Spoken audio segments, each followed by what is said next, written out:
Susheelan foundation நிறுவனத்தால கல்வி வழங்கப்படுகிறது. அது மூலமா நம்ம நன்றியை தெரிவித்துக்கொண்டு இதே மாதிரி உதவிகளை நீங்க தொடர்ந்து உங்க மாணவர்களுக்கு பயனா இருக்கும் என்று கேட்டுக்கொண்டு மீண்டும் அனைவர் சார்பில் ஒரு நன்றியை தெரிவித்துக் கொண்டு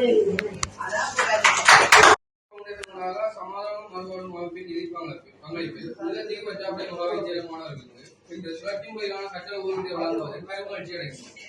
பாடசாலை சமூகம் சார்பாகவும் இந்த தீவு சுசீலன் ஃபவுண்டேஷன் அங்கங்கள் சார்பாகவும் நன்றிகளை தெரிவித்துக் கொள்வதுடன் இந்நிறுவனத்தின் நிர்வாகி சுசீலன் அண்ணா அவர்களுக்கு தேக சுதந்திரம் சிறப்பாக வாழ இறைவனை பிரார்த்திக்கின்றோம். நன்றி.